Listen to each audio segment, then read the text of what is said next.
Okay, so let's talk. This is problem 1.1.18. And I'm supposed to consider this picture, which we found out exists, which is good. Do be aware the author of this book has a tendency to put pictures a little bit off from the problem. So sometimes you have to kind of hunt around for them. And that is a general thing with higher level math books. They just jam the pictures just kind of end up in places sometimes. That's a product of how they're typeset.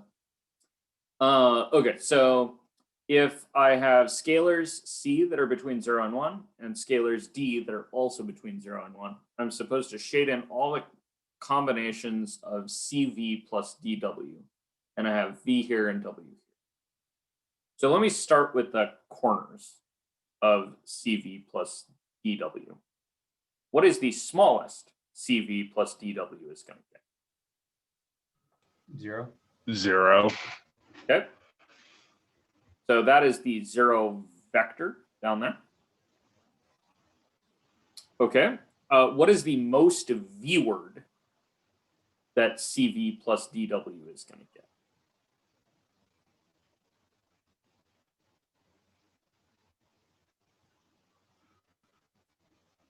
What did you say?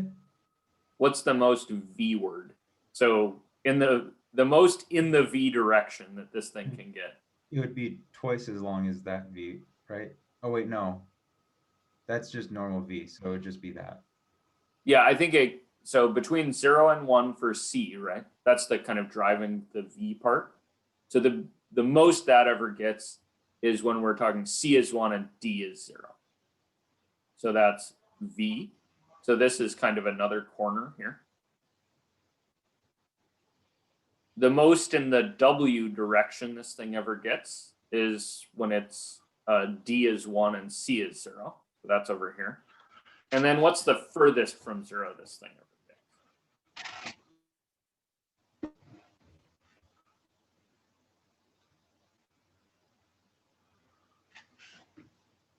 gets? Square root of 2.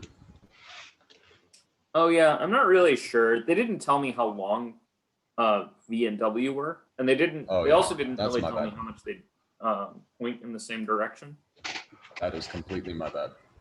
No worries. It's actually a good thought.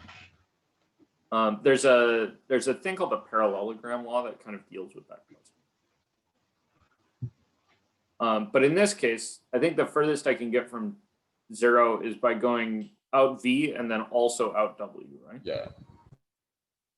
So if I go out by V, I get to here. And then if I go out by W, I get something like that. So that's tip to tail addition, V to W. You guys good with that? Definitely not the same as square root 2. Yeah, not quite, right? So this thing here is V plus W.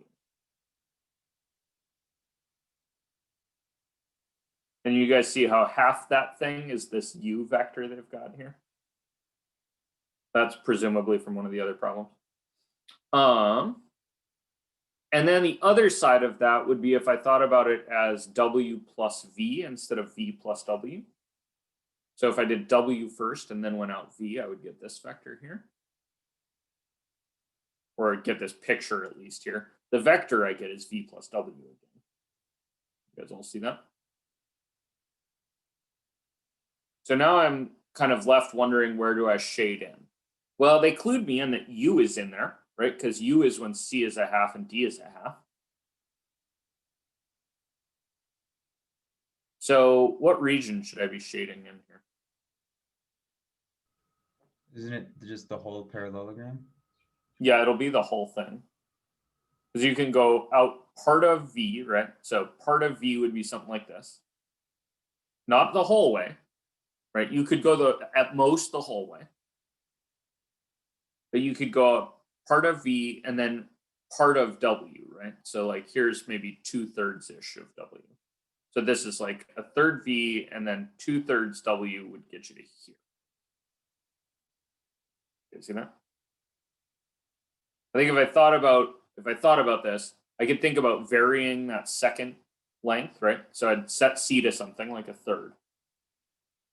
And then I'd think, okay, that is varying D, right? So now I'm going to set C to something else and vary D. Set C to something else and vary D. Set C to something else and vary D. And you guys see as I go this way, I'm sweeping C up. You guys see that? Okay, so I think that is my whole region.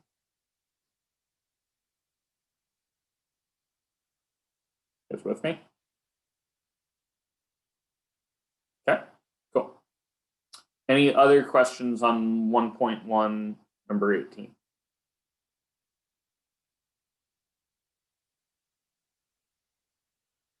Okay, cool. I realized the next one I